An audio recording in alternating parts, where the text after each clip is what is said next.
Unfortunately, it's not good news, Rob. Evening, everyone. The Reds are 24-7 when Griffey and Dunn and Kearns all start together. Unfortunately, they played 44 more games without them. That number's about to grow because Austin Kearns tried the padded glove for his bad thumb and batting practice didn't work. He's going to have surgery on Friday, out 4 to 6 weeks.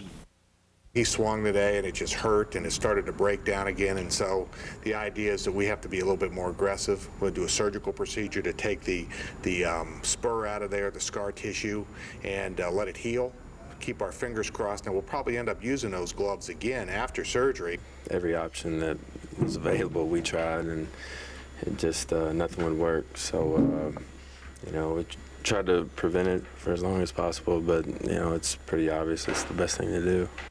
All right, we told you at 6 o'clock Sean Casey was out of tonight's starting lineup against the Mets with a strained right calf, but Junior was a late scratch with cramping in his left calf. Reds down 1-0, bottom 2. Willie Moe starts in right, singles to center off Jay So, scores D'Angelo Jimenez from second. We are all tied up. At top of 4, Cliff Floyd breaking out the whooping stick, taking Todd Van Poppel for a ride there, right? It's gone 2-1, stays that way until the 6th when Floyd books another one-way ticket. 3-run job to left center, 5-1 after Richard Hidalgo single. Ty Wigington plays long ball. Van Poppel 5 1/3, 6 hits, 7 runs. Bottom 7. Reds mount a comeback. Brandon Larson pinch hitting. Remember him? 2-run jack to the garage door. His second of the season, 7-3. Same inning, Barry Larkin ripping one. This will go over the head of Mike Cameron. The double will score Ryan Friel from first. Here they come. It's 7-4.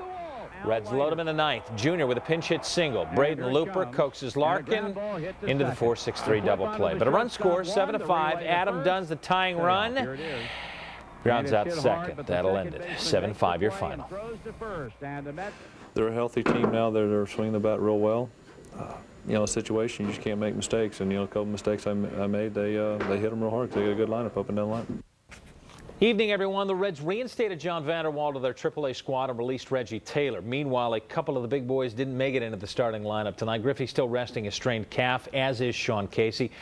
But it didn't stop the mayor from signing Casey bobbleheads for half an hour before the game. For the Reds' 8th sellout of the year, facing the Mets and Tom Glavine, who has won more against the Reds than any other team. Ryan Friel doesn't care. Singles to left. That'll score D'Angelo Jimenez. It's 1-0.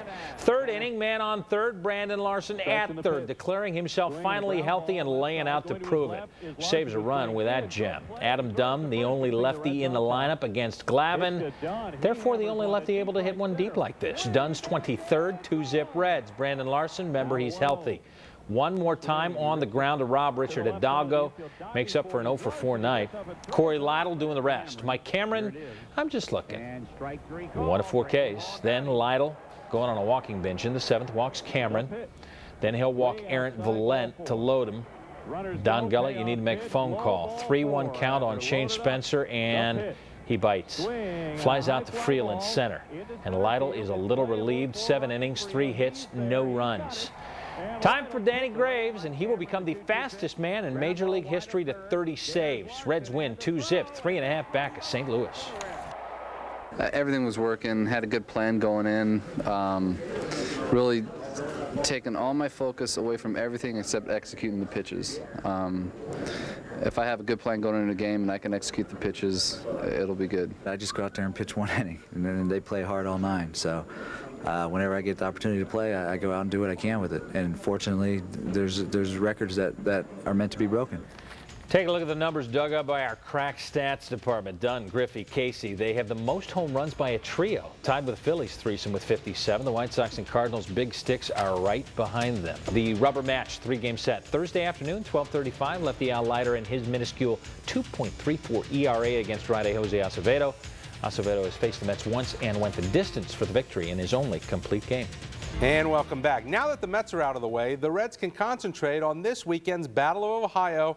The Indians come to town starting tomorrow night, but the Reds will remember today's comeback as the one that just fell short. Let's go to Great American Ballpark. It's scoreless in the 5th. Jose Acevedo serves up one to Eric Valent. The former Red homers deep to right field, make it 1-0. Top 6 now, 2 on for Shane Spencer. This one is drilled to the second deck in left field. The Mets jump out to a 4-0 lead. It's 5-0 in the 8th when Mike Matthews throws one to Richard Hidalgo, just enough to get up and out to left center. Dave Miley and company not happy, down 6-zip. Al Leiter goes 7 scoreless. Then the Reds get to the bullpen with 2 outs. Adam Dunn goes deep to left off Ricky Batalico. The double scores Juan Castro. It's 6-1. Next up, Willie Mopena, single left field. Adam Dunn come home, 6-2. Then Jason LaRue goes to the gap in left center. Willie Mo motors around from first, and it's 6-3. Batalico out, Braden Looper in, Junior pinch hitting, bloop to left. Somehow this one drops in. LaRue is in. It's now 6-4. And next up, pinch hitter Javier Valentin, base hit to left. Jacob Cruz come plate work, 6-5, really? Oh yeah, Ryan Friel, the Reds' 10th batter in the 8th. With the hot smash to third, Ty Whittington gets the force at second, Reds down just 1. Top 9, John Riedling's offering, ripped down the line by Jason Phillips. Pass Friel into left field corner. Kaz Matsui, he is motoring from first. Now that's a costly run because in the bottom half, Dunn goes deep. This 24th homer for Dunn would have tied it. Instead it's 7-6. And Willie Mo grounds out to end the ball game. The Reds wind up losing 2 out of 3 to the Mets. Your final score, New York 7, Cincinnati 6. You know, we were down 6 runs, and you know, a lot of teams would have just packed it up and, you know, called it a series, but you know, we kept grinding it out. We battled the whole game. You know, Leiter pitched a great game, and he, you know, he kept us off balance. You know, he was working inside, throwing his cutter, and you know, for us to come back at the end, it's pretty tough. You know, because you know, if we could have just probably scored a couple more runs, we would have had it, you know, early on. But you know, he pitched a great game. So what do you do?